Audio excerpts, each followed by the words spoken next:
ರಾಜ್ಯದಲ್ಲಿ ಇವತ್ತು ಪ್ರಮುಖವಾಗಿ ಜಾತಿ ಜನಗಣತಿ ವಿಚಾರವಾಗಿ ಭಾರಿ ಚರ್ಚೆ ಆಗ್ತಾ ಇದೆ. ಸಿಎಂ ಸಿದ್ದರಾಮಯ್ಯ ಶೀಘ್ರದಲ್ಲೇ ಜಾತಿ ಗಣತಿ ಅಂತ ಹೇಳಿದ ಬಳಿಕ ಜಾತಿ ಜನಗಣತಿ ಚಾಲ್ತಿಗೆ ಬಂದಿದೆ. ಆದರೆ ಇದು ಮೂಢ ಹಗರಣ ಮರೆಮಾಚಲಿಕ್ಕೆ ಮಾಡ್ತಾ ಇರುವಂತ ಪ್ಲಾನ್ ಅನ್ನುವಂತ ಮಾತುಗಳು ಕೂಡ ಕೇಳಿ ಬರ್ತಾ ಇದೆ. ವರದಿ ಕೊಟ್ಟಿದ್ದಾರೆ. ಈಗ ಇತ್ತೀಚೆಗೆ ವರದಿನ ಕ್ಯಾಬಿನೆಟ್ ನಲ್ಲಿ ಇಟ್ಟು ಅದನ್ನು ಜಾರಿಗೆ ಚರ್ಚೆ ಮಾಡಿ ಏನಾರ ಮಾಡ್ಕೊಳ್ಳಿ, ಅದನ್ನ ಬಿಟ್ಟು ಬದಲೇ ಹೊಸ ಮಾಡಲಿ ಅಂತ ನಾವು ಹೇಳೋದು. ಹಳೆ ಒಂದು ಒಪ್ಪೋದಿಲ್ಲ. ಜಾತಿ ಗಣತಿ ವಿಚಾರವನ್ನ ಸ್ವಲ್ಪ ಎಚ್ಚರಿಕೆಯ ನಡೆಯನ್ನ ಇಡಬೇಕಂತ ಹೇಳಿ ಮಾನ್ಯ ಮುಖ್ಯಮಂತ್ರಿಗಳನ್ನ ನಾನು ಒತ್ತಾಯ ಮಾಡ್ತೇನೆ. ಮುಖ್ಯಮಂತ್ರಿಗಳು ಹೇಳಿದಾರಲ್ಲ, ಈಗಾಗಲೇ ಕ್ಯಾಬಿನೆಟ್ ಅಲ್ಲಿ ಬಂದ ಮೇಲೆ ಏನು ತೀರ್ಮಾನ ಆಗುತ್ತೆ ಅಂತ ಹೇಳಿ ನೋಡೋಣ. ಮೂಢ ಹಗರಣ ಮುಚ್ಚಲು ಜಾತಿ ಜನಗಣತಿ. ಕಾಂಗ್ರೆಸ್ನಲ್ಲೇ ನಡೆಯುತ್ತಿದೆ ಪರ ವಿರೋಧ ಚರ್ಚೆ. ರಾಜ್ಯ ರಾಜಕಾರಣದಲ್ಲಿ ಮೂಢ ಹಗರಣ ಸದ್ದು ಮಾಡುತ್ತಿರುವ ಸಮಯದಲ್ಲೇ ಜಾತಿ ಜನಗಣತಿ ವಿಚಾರವಾಗಿ ಸಿಎಂ ಸಿದ್ದರಾಮಯ್ಯ ಪ್ರಕಟ ಮಾಡಿದ್ರು. ಇದು ಕಾಂಗ್ರೆಸ್ನಲ್ಲೇ ಅಪಸ್ವರಕ್ಕೂ ಕಾರಣವಾಗಿತ್ತು. ಇವತ್ತು ಬಹುತೇಕ ಸಚಿವರು ಜಾತಿ ಗಣತಿ ಜಾರಿ ಬಗ್ಗೆ ಸಿದ್ದರಾಮಯ್ಯ ಬೆನ್ನಿಗೆ ನಿಲ್ಲುವ ಕೆಲಸ ಮಾಡಿದ್ದಾರೆ. ಗೃಹ ಸಚಿವ ಪರಮೇಶ್ವರ್ ಮಾತನಾಡಿ, ಜಾತಿ ಗಣತಿ ಸ್ವೀಕಾರ ಮಾಡಿಲ್ಲ ಅಂದ್ರೆ ಮಾಡಿಲ್ಲ ಅಂತಾರೆ. ಜಾತಿ ಗಣತಿ ಸ್ವೀಕಾರ ಮಾಡಿದ್ರೆ ಯಾಕೆ ಈಗ ಅಂತ ವ್ಯಾಖ್ಯಾನ ಮಾಡ್ತಾರೆ. ಕ್ಯಾಬಿನೆಟ್ನಲ್ಲಿ ಚರ್ಚೆ ಮಾಡಿ ಅಸೆಂಬ್ಲಿಗೆ ತರಬೇಕಾ ಬೇಡವಾ ಅಂತ ತೀರ್ಮಾನ ಮಾಡ್ತೇವೆ ಎಂದಿದ್ದಾರೆ. ಮಾಡದೇ ಇದ್ದಾಗ ನೀವು ಜಾತಿ ಗಣತಿ ಸಮೀಕ್ಷೆಯನ್ನು ಬಿಡುಗಡೆ ಮಾಡಿ ಅಂತ ಒತ್ತಾಯ ಮಾಡಿದ್ದು ಕೇಳಿದ್ದೀರಾ. ಈಗ ಮಾಡ್ತಾ ಇದ್ದೀವಿ ಅಂತ ಹೇಳಿದ್ರೆ ಈಗ ಅದಕ್ಕೊಂದು ವ್ಯಾಖ್ಯಾನ ನಡೀತಾ ಇರುತ್ತೆ. ಆದರೆ ಕ್ಯಾಬಿನೆಟ್ಟಲ್ಲಿ ಚರ್ಚೆ ಮಾಡಬೇಕು ಅನ್ನೋ ಒಂದು ನಿರ್ಧಾರಕ್ಕೆ ಬಂದಿದ್ದಾರೆ. ಅದಕ್ಕೂ ಕಾರಣ ಇದೆ, ಡಿಲೇ ಆಗೋದಕ್ಕೂ ಕಾರಣ ಇದ್ದಾವೆ. ಆ ಕಾರಣಗಳನ್ನೆಲ್ಲ ಹೊರತುಪಡಿಸಿ ಈಗ ನಾವು ಚರ್ಚೆ ಮಾಡಿ ಅದನ್ನು ತಗೊಂಡು ಬರಬೇಕು ಅಂತಕ್ಕಂಥ ತೀರ್ಮಾನಕ್ಕೆ ಬಂದಿದ್ದಾರೆ. ಹಾಗಾಗಿ ಮೊದಲು ಚರ್ಚೆ ಆಗಲಿ, ಕ್ಯಾಬಿನೆಟಲ್ಲಿ ಚರ್ಚೆ ಆಗಿ ಆನಂತರ ಅದನ್ನು ಅಸೆಂಬ್ಲಿಗೆ ತರಬೇಕಾ ಅಥವಾ ಆನಂತರ ತರಬೇಕಾ ಅದೆಲ್ಲ ತೀರ್ಮಾನ ಮಾಡ್ತಾರೆ.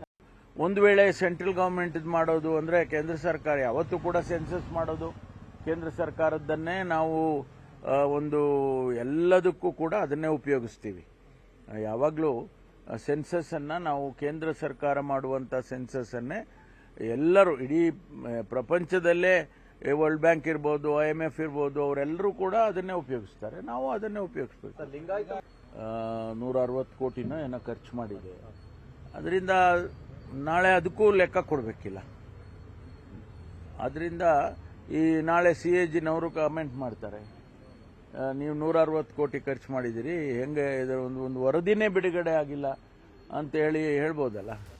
ಜಾತಿ ಜನಗಣತಿ ಬಿಡುಗಡೆ ವಿಚಾರದಲ್ಲಿ ಪರ ವಿರೋಧ ಚರ್ಚೆ ಬಗ್ಗೆ ಮಡಿಕೇರಿಯಲ್ಲಿ ಕೃಷಿ ಸಚಿವ ಎನ್ ಚಲುವರಾಯಸ್ವಾಮಿ ಮಾತನಾಡಿ, ಇಡೀ ರಾಷ್ಟ್ರದಲ್ಲಿ ಜಾತಿ ಜನಗಣತಿ ಆಗಬೇಕು ಅನ್ನೋದು ನನ್ನ ಅಭಿಪ್ರಾಯ.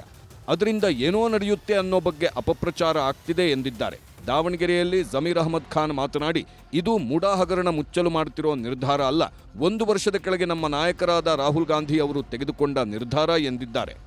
ಎಲ್ಲ ಅನೇಕ ರಾಜ್ಯಗಳಲ್ಲಿ ಈಗಾಗಲೇ ಜಾತಿ ಗಣತಿ ನಡೀತಾ ಇದೆ, ಸಮೀಕ್ಷೆ ಅದು. ಅದನ್ನು ಈಗ ಮುಖ್ಯಮಂತ್ರಿಗಳು ಇದರಿಂದ ಎಂಥದ್ದು ಕಮಿಟಿಯಿಂದ ತೊಗೊಂಡಿದ್ದಾರಲ್ಲ, ಕ್ಯಾಬಿನೆಟ್ ಮುಂದೆ ಬರುತ್ತೆ, ಅಲ್ಲಿ ಕ್ಯಾಬಿನೆಟಲ್ಲಿ ಚರ್ಚೆ ಆಗುತ್ತೆ, ಸಬ್ ಕಮಿಟಿ ಮಾಡಬೇಕಾಗುತ್ತೆ ಏನೋ, ಅವೆಲ್ಲ ಆದಮೇಲೆ ಏನಾದ್ರು ಆ ಥರ ದೋಷ ಇದ್ದರೆ ಅಲ್ಲಿ ನಿರ್ಧಾರ ಮಾಡ್ತಾರೆ. ಮುಖ್ಯಮಂತ್ರಿಯವರ ಅಧ್ಯಕ್ಷತೆಯಲ್ಲಿ ಕ್ಯಾಬಿನೆಟಿಗೆ ತೀರ್ಮಾನ ಮಾಡ್ತಾರೆ. ಸುಮ್ಮನೆ ಜನರಿಗೆ ಕನ್ಫ್ಯೂಷನ್ ಕ್ರಿಯೇಟ್ ಮಾಡಲಿಕ್ಕೆ ಅಪೋಸಿಷನರ್ ಮಾಡ್ತಾ ಇದ್ದಾರೆ ಅಷ್ಟೇ. ಅದರಲ್ಲಿ ಏನು ಅಂತ ಅನಾಹುತ ಆಗುವಂಥದ್ದೇನಿಲ್ಲ. ಇವತ್ತಿಲ್ಲ ನಮ್ಮ ಪಕ್ಷದ ನಿರ್ಧಾರ ನಮ್ಮ ನಾಯಕರಾದಂಥ ರಾಹುಲ್ ಗಾಂಧಿನೇ ತಗೊಂಡಿದ್ದಾರೆ. ನ್ಯಾಷನಲ್ ಲೆವೆಲಲ್ಲೇ ತಗೊಂಡಿರೋದು. ಈಗಿನ ಸಿದ್ದರಾಮಯ್ಯ ಈಗ ಹೊಸದಾಗಿನ ತಗೊಂಡಿಲ್ಲ. ನಮ್ಮ ನಾಯಕರಾದಂಥ ರಾಹುಲ್ ಗಾಂಧಿನೇ ಘೋಷಣೆ ಮಾಡಿದ್ದಾರೆ. 1 ವರ್ಷ ಹಿಂದೆನೇ ಘೋಷಣೆ ಮಾಡಿದ್ದಾರೆ, ಈಗಿಲ್ಲ. 1 ವರ್ಷ ಹಿಂದೆನೇ ಘೋಷಣೆ ಮಾಡಿದ್ದಾರೆ. ಲೋಕಸಭಾ ಚುನಾವಣೆ ಮುಂಚೆನೇ ಘೋಷಣೆ ಮಾಡಿದ್ದಾರೆ. ಕಾಂಗ್ರೆಸ್ ಹಿರಿಯ ನಾಯಕ BK ಹರಿಪ್ರಸಾದ್ ಮಾತನಾಡಿ, ನಮ್ಮೆಲ್ಲರ ನಾಯಕ ರಾಹುಲ್ ಗಾಂಧಿ ಪ್ರಪಂಚ ಮೇಲೆ ಬಿದ್ದರೂ ಕೂಡ ಜಾತಿ ಜನಗಣತಿ ಮಾಡುತ್ತೇವೆ ಅಂತ ಹೇಳಿದ್ದಾರೆ.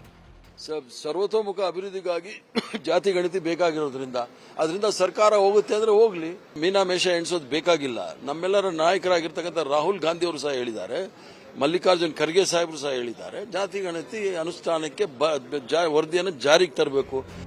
ಜಾತಿ ಜನಗಣತಿ ಬಿಡುಗಡೆ ಬಗ್ಗೆ ವಿಪಕ್ಷಗಳು ಮಾತ್ರ ವ್ಯಂಗ್ಯವಾಡಿದ್ದು, ಇದೆಲ್ಲ ರಾಜಕೀಯ, ಇಷ್ಟು ದಿನ ಜಾರಿ ಮಾಡಲಿಲ್ಲ, ಈಗೇನ್ ಜಾರಿ ಮಾಡ್ತಾರೆ ಅವರು, ಇದೆಲ್ಲ ರಾಜಕೀಯ ಅಷ್ಟೇ ಎಂದಿದ್ದಾರೆ ಕೇಂದ್ರ ಸಚಿವ ಕುಮಾರಸ್ವಾಮಿ. ವಿಜಯೇಂದ್ರ ಮಾತನಾಡಿ, ಮುಡಾ ವಿಚಾರದಲ್ಲಿ ಸಿಎಂ ಸಿದ್ದರಾಮಯ್ಯ ರಾಜೀನಾಮೆ ಕೊಡುವ ಪರಿಸ್ಥಿತಿ ಬಂದಿದೆ, ಹೀಗಾಗಿ ಜಾತಿ ಜನಗಣತಿ ವಿಚಾರ ಎತ್ತಿದ್ದಾರೆ. ಜಾತಿ ಗಣತಿಗೆ ಬಿಜೆಪಿ ವಿರೋಧ ಇಲ್ಲ ಎಂದಿದ್ದಾರೆ. ಜಾತಿ ಜನಗಣತಿ ಸಂಪುಟದಲ್ಲಿ ಇಷ್ಟು ದಿವಸ ಮಾಡದೇ ಇದ್ದರೆ ಈಗೇನು ಮಾಡ್ತಾರೆ? ಕೇವಲ ರಾಜಕೀಯ ಅಷ್ಟೇ ಬಂದಿದೆ. ಇಷ್ಟು ದಿವಸ ಮಾಡದೇ ಇದ್ದರೆ ಈಗೇನು ಮಾಡ್ತಾರೆ? ಕೇವಲ ರಾಜಕೀಯ ಅಷ್ಟೇ ಬಂದಿದೆ. ನೋಡಿ, ಜಾತಿ ಗಣತಿ ಬಗ್ಗೆ ನಮ್ಮ ವಿರೋಧ ಏನಿಲ್ಲ. ಮೈಸೂರಿನ ಮೂಡ ಹಗರಣ, ಮುಖ್ಯಮಂತ್ರಿಗಳು ತಮ್ಮ ಸ್ಥಾನಕ್ಕೆ ರಾಜೀನಾಮೆ ಕೊಡ್ತಕ್ಕಂಥ ಸಂದರ್ಭ ಏನು ಬಂದಿದೆ, ಇಂಥ ಸಮಯದಲ್ಲಿ ಈ ರೀತಿ ವಿಚಾರಗಳನ್ನು ಎತ್ತುವ ಮೂಲಕ ಮೂಡ ಹಗರಣವನ್ನ ಬದಿಗೊತ್ತಕ್ಕಂಥ ಪ್ರಯತ್ನ ನಡೆಸಿದ್ದಾರೆ ಅಷ್ಟೇ. ಕೊಟ್ಟ ಕುದುರೆ ಏರದ ಟೀಕೆಗೆ ಎಚ್ಡಿಕೆ ತಿರುಗೇಟು. 14 ತಿಂಗಳು ವರ್ಸಸ್ 15 ತಿಂಗಳ ಚರ್ಚೆ ಸವಾಲ್. ಸಿಎಂ ಸಿದ್ದರಾಮಯ್ಯ ರಾಯಚೂರಿನ ಭಾಷಣದಲ್ಲಿ ಕೊಟ್ಟ ಕುದುರೆ ಏರದವನು ವೀರನೂ ಅಲ್ಲ ಶೂರನೂ ಅಲ್ಲ ಅಂದಿದ್ದಕ್ಕೆ ಕುಮಾರಸ್ವಾಮಿ ತಿರುಗೇಟು ನೀಡಿದ್ದು, ಯಾವ ಕುದುರೆ ಕೊಟ್ಟಿದ್ರು ನನಗೆ, ನಾನು 14 ತಿಂಗಳಲ್ಲಿ ಮಾಡಿದ ಕೆಲಸ ಹಾಗೂ ಸಿದ್ದರಾಮಯ್ಯ ಅವರ 15 ತಿಂಗಳ ಕೆಲಸದ ಬಗ್ಗೆ ಚರ್ಚೆಗೆ ಆಹ್ವಾನಿಸಿದ್ದಾರೆ. ಕುಮಾರಸ್ವಾಮಿ ಮುಖ್ಯಮಂತ್ರಿ ಆಗಿದ್ರು, ಏನು ಮಾಡಲಿಲ್ಲ. ಕೊಟ್ಟ ಕುದುರೆಯನ್ನು ಏರಲಾರದವರು ಧೀರರೂ ಅಲ್ಲ ಶೂರರೂ ಅಲ್ಲ. ಕೊಟ್ಟ ಕುದುರೆ ಏರದವನು ವೀರನೂ ಅಲ್ಲ ಶೂರನೂ ಅಲ್ಲ, ಅದೇನೋ ಹೇಳ್ಕೊಂಡವ್ರು. ಮತ್ತೆ ಓಪನ್ ಚಾಲೆಂಜ್ ಇದೆ, ನನಗೆ ಸವಾಲು ಸ್ವೀಕಾರ ಮಾಡ್ತೀನಿ, ಚರ್ಚೆ ಮಾಡೋಕ್ಕೆ ಸಿದ್ಧ ಇದ್ದೀನಿ. ಮುಡಾ ಅಕ್ರಮದಲ್ಲಿ ತಮ್ಮ ಪತ್ನಿಗೂ ಕಳಂಕ ತಂದಿದ್ದಾರೆ ಎಂದು ಹೇಳಿದ್ದ ಸಿದ್ದರಾಮಯ್ಯ ಮಾತಿಗೆ ಕೌಂಟರ್ ಕೊಟ್ಟಿರುವ ಕುಮಾರಸ್ವಾಮಿ ಮಾತಿಗೆ ಹೊಟ್ಟೆ ಉರಿ ಅಂತಿದ್ರು. ಈಗ ಅವರೇ ಅವರ ಪತ್ನಿಯನ್ನ ಹೊರಗೆ ತಂದವರು ಎಂದಿದ್ದಾರೆ. ನನ್ನ ಹೆಂಡತಿ ಯಾವತ್ತೂ ಕೂಡ ರಾಜಕೀಯಕ್ಕೆ ಬಂದವಳಲ್ಲ, ಯಾವತ್ತೂ ಕೂಡ ಹೊರಗಡೆ ಬಂದವಳಲ್ಲ. ಅಂತೇಳನ್ನ ಇವತ್ತು ಬೀದಿಗೆ ತಂದಿದ್ದಾರಲ್ಲ, ಇದು ನ್ಯಾಯನಾ? ನೀವು ಒಪ್ಕೊಳ್ಳಿಕ್ಕೆ ತಯಾರಾಗಿದ್ದೀರಾ ಅಂತಕ್ಕಂಥ ಪ್ರಶ್ನೆಯನ್ನ ಇವತ್ತು ನೀವು ಕೇಳಬೇಕಾಗ್ತದೆ. ಆ ಹೊಟ್ಟೆ ಉರಿ ಪಟ್ಟೆ ಉರಿ ಅವೇ ಅಂತವೋ ಅವ್ರ ಹೆಂಡ್ತಿನ ಯಾರು ನೀವು ತಗೊಂಬಂದಿದ್ದೀರಿ? ನಿಮ್ಮ ಹೆಂಡ್ತಿನ ಗೌರವಿತವಾಗಿ ಮನೇಲಿದ್ದವ್ರನ್ನ ಹೊರಗೆ ಬರಂಗೆ ಮಾಡ್ಕೊಂಡಿರೋರು ನೀವು ಮಾಡ್ಕೊಂಡಿರೋದು, ನಾವೆಲ್ಲ ಮಾಡಿರೋದು ವಿರೋಧ ಪಕ್ಷಗಳು. ಪತ್ನಿ ವಿಚಾರದಲ್ಲಿ ಕೇಂದ್ರ ಸಚಿವ ಸೋಮಣ್ಣ ಹಾಗೂ ಮಾಜಿ ಸಿಎಂ ಜಗದೀಶ್ ಶೆಟ್ಟರ್ ಕೂಡ ತಿರುಗೇಟು ನೀಡುವ ಕೆಲಸ ಮಾಡಿದ್ದಾರೆ. ಆ ತಾಯಿ ಬಗ್ಗೆ ಯಾರಿಗೂ ಕೂಡ ನಾನು ನಿಮ್ಮೆಲ್ಲರಿಗಿಂತ ಹತ್ತಿರದಲ್ಲಿ ನೋಡಿದ್ದೀನಿ. ಹಾಗಾಗಿ ನಾವು ಯಾರೂ ಕೂಡ ಅವ್ರ ಬಗ್ಗೆ ಮಾತಾಡಿಲ್ಲ. ಆ ಹೆಣ್ಮಗಳ ಬಗ್ಗೆ ಆ ತಾಯಿ ಬಗ್ಗೆ ಯಾರೂ ಮಾತಾಡಿಲ್ಲ.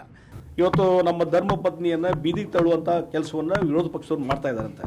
ಅದನ್ನು ಧರ್ಮಪತ್ನಿಯವ್ರ ಹೆಸರು ಇವತ್ತು ಹೊರಗೆ ತಂದವರೇ ನೀವು ಅಂತ ನಾನು ಹೇಳ್ತೇನೆ. ನಿಮ್ಮ ಮಿಸ್ಟೇಕ್ನಿಂದ ಧರ್ಮಪತ್ನಿಯವ್ರ ಮಿಸ್ಟೇಕ್ ಐತೆ ಅಂತ ನಾನು ಹೇಳುವುದಿಲ್ಲ. ಆ ಮಿಸ್ಟೇಕ್ ಮಾಡಿಸ್ಲಿಕ್ಕೆ ಹಚ್ಚಿದವ್ರು ಯಾರು? ಮುಖ್ಯಮಂತ್ರಿಗಳು. ಜಾತಿ ಜನಗಣತಿ ಬಗ್ಗೆ ಸರ್ಕಾರದಲ್ಲೇ ಪರ ವಿರೋಧ ಚರ್ಚೆಗಳು ನಡೆದಿದ್ದು, ಸರ್ಕಾರ ಜಾತಿ ಗಣತಿಯನ್ನ ಬಿಡುಗಡೆ ಮಾಡುತ್ತೋ ಇಲ್ವೋ ಅನ್ನೋ ಬಗ್ಗೆ ಇನ್ನೂ ಕನ್ಫರ್ಮ್ ಇಲ್ಲ. ಆದರೆ ಮುಡಾ ಹಗರಣ ಮರೆಮಾಚುವ ಉದ್ದೇಶ ಎನ್ನುವುದು ವಿರೋಧ ಪಕ್ಷಗಳ ವಾದ. ಜೊತೆಗೆ ಮುಡಾ ಹಗರಣದ ಬಗ್ಗೆಯೂ ವಾಗ್ವಾದ ನಡೆಯುತ್ತಲೇ ಇದೆ ಅನ್ನೋದು ವಿಶೇಷ. Bureau report, news 18.